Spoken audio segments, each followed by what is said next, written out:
Hay más dinero. Están aumentando el subsidio para organizaciones que ayudan a migrantes en obtener la ciudadanía de los Estados Unidos. El programa de subsidios de ciudadanía e integración abrió este martes su periodo de registro de solicitudes para organizaciones que preparan a migrantes a obtener la ciudadanía estadounidense, a darle mayor conocimiento del idioma inglés o de la historia sobre Estados Unidos y educación cívica. En esta ocasión el programa proporcionará hasta 20 millones de dólares en subsidios, lo cual representa un aumento de 10 millones en comparación con el año pasado. ¿Y para qué sirven estas organizaciones? ¿Son realmente útiles? ¿Son favorables para las personas que están tratando de conseguir su residencia, su ciudadanía? ¿Con quién mejor conversarlo que con nuestra abogada Laura Jiménez, especialista en inmigración? Bienvenida. Buenas tardes, Camilo, ¿cómo están? Siempre contento de tenerte aquí. Hacía rato que no coincidíamos. Laura, cuéntanos. Gracias por la invitación. Oye, cuéntanos, ¿es bueno que un inmigrante que quiera hacer la ciudadanía o la residencia vaya a una de estas organizaciones que ahora van a contar con más dinero?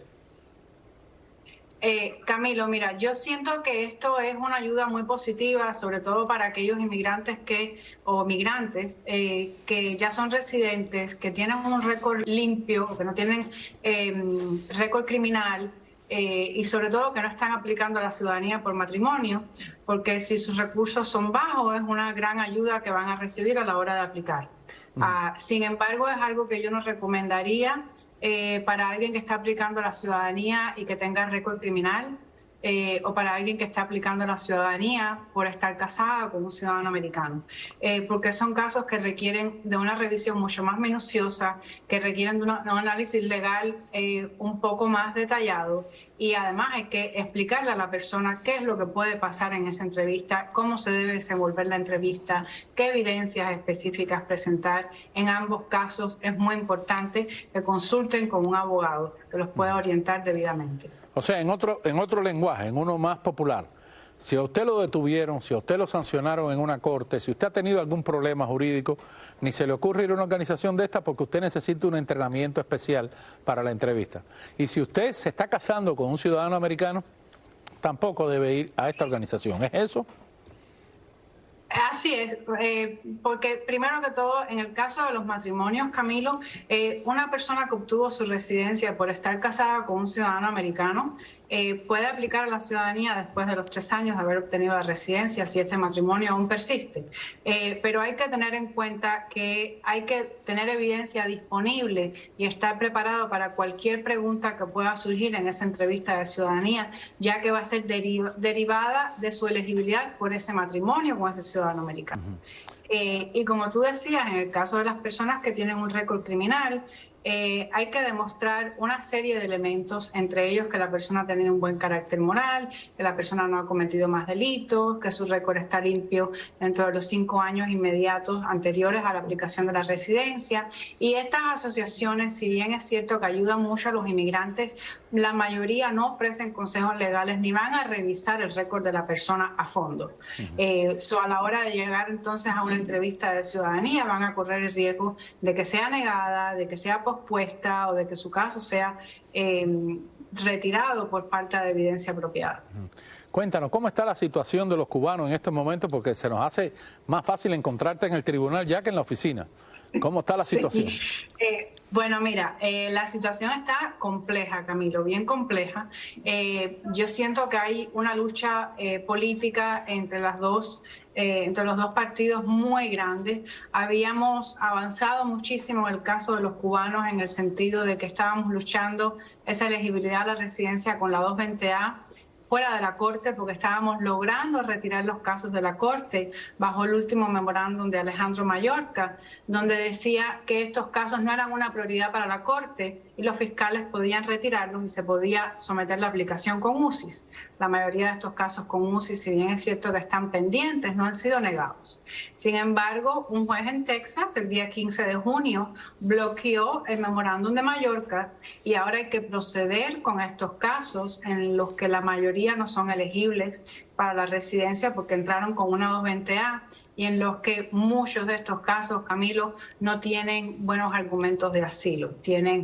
Han habido persecuciones, han habido algunas detenciones, pero el daño no ha sido considerable para elevarlo al estándar que requiere un caso de asilo. Entonces, hay mucha presión, hay mucho desconocimiento por parte de los aplicantes, hay muchos aplicantes que se confían que van a poder presentar su residencia con el juez o que van a un notario y presentan la residencia con inmigración y que descuidan su caso en la corte. Entonces, es muy importante, Camilo, y mi mensaje a todos aquellos cubanos que están confiados en esto, que consulten un abogado, que se informen bien de cuáles son los pasos adecuados que deben seguir, porque la Corte está funcionando a full en estos momentos. Cada vez hay más audiencias, cada vez hay más juicios y bajo el nuevo bloqueo le están exigiendo al gobierno que lleve a cabo los juicios, que no retire los casos de la Corte y que proceda a enjuiciar a todos aquellos inmigrantes que tienen cargos migratorios. O sea que lo peor que puede hacer una persona que esté pendiente es quedarse tranquilo. Lo más importante es que vaya a ver un abogado que vaya a interesarse por su caso, en qué estado está, cómo se está moviendo. Así es, porque al día de hoy, así como está cambiando las leyes y las políticas de inmigración constantemente, porque este memorándum de Mallorca salió apenas a mediados de año y ya unos meses después fue bloqueado por un juez de inmigración. Vamos a tener en cuenta que, un juez federal, perdón, vamos a tener en cuenta que también el gobierno, la administración logró retirar el MPP y sin embargo los bloquearon y de nuevo tuvieron que implementar el programa de protección al inmigrante. Entonces es muy importante que los cubanos sepan, Camilo, que tienen que estar listos para defender un caso de asilo ante un juez. Al menos esa es la situación real en este momento al día de hoy. Bueno, pues muchísimas gracias. Siempre es un lujo tenerte aquí. Entendemos todo después que tú explicas. Y no te nos pierdas tanto, que cuando te metes en esa corte no hay quien te encuentre. Pero bueno, razones de trabajo. Así es. Muchísimas gracias. Trataré de estar presente. Gracias a ustedes. Buenas tardes a todos. Un placer. No sabes cómo los implicados la llaman. Señores, 5 cubanos han denunciado que fueron estafados por una presunta red de tráfico de migrantes que opera en Bahamas y que promete llevarlos hasta los Estados Unidos ilegalmente a través del mar. O sea, viajan hasta Bahamas y de ahí los montamos en un barco y llegan a los Estados Unidos. Los denunciantes son William Cepero Valdés, Alejandro Guzmán Suazo, Gabriela Soriz, Amador Iván Delgado, Miriam y Joana Caridad Castañeda Hidalgo. Ellos identificaron a la cubana Cintia Acosta como la supuesta principal responsable de la estafa de la que según ellos fueron víctimas. Aparentemente esta mujer, residente en Nassau, Bahamas, que supuestamente les estafó $28.000, ya que aparentemente les cobró $5.500 por cada adulto y $500 por el bebé de 8 meses que va con ellos, por llevarlos en una lancha hasta Estados Unidos desde Bahamas. Pero no los llevaron a ningún lado, permanecieron 17 días esperando allí en Bahamas hasta que alguien los denunció y finalmente los deportaron a Cuba. Así que no crean esos cuentos que llegan a la isla de que lo van a llevar en un barco a los Estados Unidos. Eso no está pasando. Y un barco, no importa si venga de Bahamas, o venga de La Habana, o venga de Oriente, siempre va a ser un balsero para las autoridades cubanas y lo van a deportar cuando lo sorprendan. Señores, hablando de embarcaciones con personas a bordo, una embarcación con 178 migrantes haitianos ha llegado por error a Cuba. Según la prensa oficial cubana, los haitianos pretendían llegar a los Estados Unidos, pero perdieron el rumbo y recalaron en las costas de Cayo Francés, en el municipio de Caibarien, al norte de Villa Clara. La prensa castrista informó que en los próximos días serán garantizados el retorno seguro y voluntario de estas personas a su país. De seguro, ninguno se quiere quedar como pasó con la vez anterior, que todos los que querían era regresar. Y desde la provincia de Las Tunas se reporta que el techo del teatro del municipio de Jobabo colapsó. Se trata del Cine Teatro 30 de diciembre, considerado patrimonio arquitectónico de este municipio. El inmueble lleva tiempo sometido a un deterioro gradual provocado por falta de mantenimiento y una plaga de murciélagos. Desde hacía 3 años estaba clausurado. Sobre las pérdidas que ocasionó la caída del techo, la dirigente del partido del municipio justificó que aunque sabían que el derrumbe podría ocurrir en cualquier momento, no habían sacado los bienes de adentro del teatro porque no tenían combustible para que los vehículos de cultura hicieran los viajes. Así que colapsó y todo lo que estaba adentro se perdió. Este martes en la tarde, los residentes de Camagüey reportaron una fuerte tormenta que incluía abundante lluvia, rayos y granizo. Las descargas eléctricas provocaron la caída del servicio eléctrico, que ya de por sí es bastante poco. y las lluvias dejaron grandes inundaciones. Los vecinos dicen que la tarde estaba soleada y hasta con arcoíris cuando de repente todo se transformó. Así son las tormentas en esta época, algunas más fuertes que otras, y a Camagüey le tocó las de perder. Señores, nos acompaña el escritor y periodista cubano Carlos Manuel Álvarez, director de la revista digital El Estornudo, que se define como una revista cubana de periodismo que se mueve entre la crónica, la imagen y el ensayo. Pero además, Carlos Manuel, has movido un poco la red diciendo que estás dispuesto a montarte hasta en una flotilla y entrar a Cuba si fuera necesario. Pero empecemos por El Estornudo. Qué magnífica revista, qué magnífico esfuerzo. Felicidades. Cuéntanos, ¿cómo se les ocurrió a ustedes llevar El Estornudo? Muchas gracias, Camilo. Gracias por la invitación, gracias por tan generosa introducción también. El Estornudo es una revista, ya lleva más de 6 años, que nace yo creo que su nombre lo explica un poco, del antaco, y hay una reacción casi fisiológica a oponerse al ambiente, en este caso al ambiente de propaganda y de la retórica triunfalista y oficial que rodea a los medios de prensa del Estado cubano, ¿no? El Estornudo está conformado por periodistas que se graduaron en la Universidad de La Habana alrededor de 2013 o 2014 y que simplemente decidimos fundar un medio de prensa para poder ejercer el oficio aquel del cual nos habíamos graduado, porque lo que pasa en Cuba es que cuando eres periodista te piden exactamente lo contrario de tu profesión. Yo creo incluso que es preferible hacer silencio, y que hacer silencio está más cercano al periodismo que ejercer propaganda. Yo prefiero callar, creo que alguien que decide callar está más cerca del periodismo que alguien que escribe en Granma, por ejemplo, ¿no? Entonces, esas son un poco las razones por las que nosotros decidimos fundar El Estornudo, básicamente. El Estornudo tiene muy buena aceptación en el lado de acá de la orilla, en el exilio, en las personas, en el ambiente de aquí de la televisión, de las personas con que yo me relaciono. El Estornudo siempre es bien recibido. ¿Qué sabes tú? ¿Qué retroalimentación tienes de cómo se percibe el Estornudo en Cuba? Tanto por los de una ala como la de la otra ala. ¿Qué dicen? Bueno, El Estornudo tiene, es siempre, a nivel estadístico, eso es siempre un poco inexacto y vaporoso, porque como casi todas las páginas que ejercen esencialmente el periodismo están bloqueadas, la URL está bloqueada en la isla, entonces se entra a través de proxy, se entran con VPN, etcétera. Entonces esas cifras son engañosas, pero la respuesta que uno tiene y llega de distintas maneras es que cada vez más es leído por la gente, como parte también de un circuito de información en que El Estornudo está inscrito, ¿no? Porque El Estornudo forma parte de una explosión de medios de prensa que se unen a otros medios independientes de prensa más convencionales que ya existían desde hace 15 o 20 años anteriores, y nos forman un nuevo mapa de la información pública para los cubanos, que con el acceso a Internet por primera vez encuentran como esa fisura para contrarrestar un poco el fuerte embate de la propaganda y empezar a ver reflejado y a discutir con su realidad de una manera mucho más sincera, ¿no?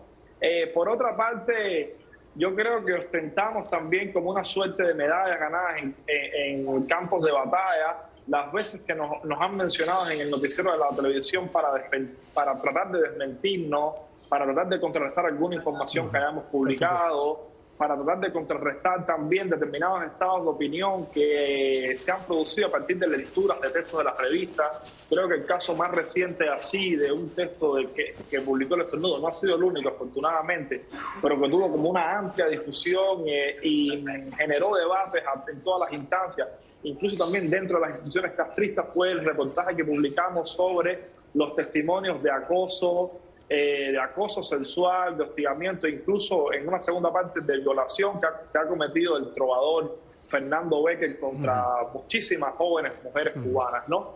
Un ejemplo como ese ha habido muchísimo. Cuando publicamos los textos sobre las protestas del 11 de julio y encontramos también cómo había empezado, dónde había sido ese nudo principal en San Antonio de los Baños, quiénes los habían organizado. El noticiero también salió a contrapelo a intentar contrarrestar la información que saca la revista, ¿no? Y eso a veces pasa con El Estornudo, a veces pasa con otro medio. Yo creo mucho como en la lógica colaborativa de todos estos medios de prensa, más que en la lógica de competencia, ¿no? Que pueden dinamitar un poco el búnker informativo de la propaganda castrista. Óyeme, vamos a ver una de las críticas que se le hace al Estornudo. Hay quien dice que es muy elitista. ¿Hay posibilidad de que ustedes estén subiendo el parangón del periodismo? ¿Están buscando también llegar a otro tipo de concepto más elitista? ¿Hay necesidad también, hay apetito de ese tipo de artículos elitistas, como le dicen algunos? Sí, primero yo trato de utilizar con mucha precisión las palabras. Entonces, ese adjetivo es bastante inexacto. Yo no sé exactamente qué es lo que quiere decir. Yo creo que muchas veces esas cosas que se consideran erróneamente de elitistas, que ya te digo, no sé exactamente a qué se están refiriendo, parten de una subestimación de la capacidad de análisis, de lectura de la gente. ¿Por qué habría que pensar que las personas no son capaces de leer un artículo de 3.000 palabras y sí son capaces de leer una nota didáctica de 200 palabras donde no se analicen determinados temas con cierta complejidad? Yo soy bastante reacio al periodismo de breaking news, al periodismo que intenta en todo momento informar primero, y a mí lo que me interesa es llegar un poquito después y explicar. Esa es mi vocación, ahí me encuentro como en la zona que más me interesa a mí, y entonces la revista es un poco reflejo no solo de eso mío, sino de los demás compañeros que la conforman, ¿no? Pero yo creo que nosotros siempre escribimos con la idea, no puede haber una subestimación del lector, tiene que haber un respeto hacia el lector, lo que a mí, la experiencia que yo he tenido como reportero, como periodista, es que esos textos disque llamados elitistas terminan encontrando una resonancia tremenda en la gente, que no tienen por qué recibir, tú sabes, notas didácticas donde se explicaran las cosas como si ellos no tuvieran ninguna capacidad de comprensión. Yo soy muy, perdón, hay ruido porque estoy en la calle, hay ruido ambiente. Tranquilo. Como te digo, yo soy bastante, me opongo de manera fehaciente a esa idea condescendiente del otro, a esa idea condescendiente del lector, ¿no? Del lector medio, todas esas categorías. No me interesan en lo absoluto, y mi experiencia es que la revista es medianamente leída y leída por muchísima gente de distintos estratos sociales, de distintos estratos culturales, con distintos niveles de inclusión. En cualquier caso, a mí lo que me interesa siempre es mezclar los saberes, ¿no? Mezclar los saberes y tratar de que la revista sea eso, de que la revista pueda mezclar de algo particular que yo conozca con la experiencia que va a tener alguien que entrevisto en la calle, o con alguien que ha tenido, digamos, una educación sentimental y política distinta a la mía. En esos cruces es donde a mí me parece que se genera el verdadero conocimiento, y entonces por ahí hay gente que puede ver eso como un ejercicio, como tú decías, de elitismo. Pero a mí lo otro me parece un ejercicio de conformidad y un ejercicio de mediocridad, por otra parte. Carlos, me queda un minuto. No puedo terminar esta entrevista sin preguntarte de este rebolico que has armado en las redes sociales, anunciando que eres capaz de montarte en un bote, en una flotilla y regresar a Cuba si no te dejan regresar. Sí, ese rebolico no lo he armado yo, ese rebolico está. Tú dices algo y tratas de captar la atención y la sensibilidad del momento. Creo que no quiero decir mucho más sobre eso porque va a parecer algo delirante, algo demagógico también, algo grandilocuente. Solo creo que es una oportunidad real, que es una oportunidad que lleva como una condición organizativa, que es una oportunidad a través de la cual los cubanos en el exilio podemos empezar a ponernos de acuerdo al fin en algún punto en común para reclamar un derecho legítimo individual que nos concierne. Entonces, en ese sentido, yo creo que eso, que cuando se dice parece propio de un bocaza, porque parece propio de alguien que no lo ha pensado, me encargué de aclarar que estaba largamente pensado, encuentro una resonancia porque de manera explícita o no, hay mucha gente que está sintiendo algo similar, que está sintiendo que las formas de protesta que tenemos en el exilio, si bien son necesarias, no son suficientes, y que hay un punto donde quizás tengamos que poner el cuerpo para estar a la altura de la gente que está en Cuba y que defendemos o que decimos defender todo el tiempo, ¿no? Hay que demostrar que realmente estamos con esas personas. Y es probable que esta, que parece una idea delirante, sea en algún caso una idea factible y una idea que tenga un peso político importante. Carlos, se me acaba el tiempo. Disculpa. Lamentablemente, ha sido una magnífica entrevista. Cuba es un tema muy apasionante, solo eso, que se nos va la vida en eso. Y no te preocupes, que tendremos tiempo para volver a invitarte aquí a los implicados y volver a analizar el tema. Ahora les quiero hablar que un estudio reciente demuestra que Cuba se encuentra en uno de los primeros lugares de los países del mundo afectados por la inflación, solamente superado en Latinoamérica por Venezuela. Imagínense ustedes, el economista que hizo la investigación dice que Cuba tiene el 7º lugar de la lista y Venezuela el 5º. Cuba tiene alrededor del 70% de inflación y Venezuela tiene el 90%. Increíble, pero cierto. La investigación la hizo una universidad de los Estados Unidos. Hacemos otra pausa y al regresar, ¿qué tenemos en el tercer segmento? Tenemos Guajiros. ¿Saben qué es Guajiro? El segmento de José Pepe Cano, que hace un recorrido por los pueblos de campo de Cuba. Ya volvemos.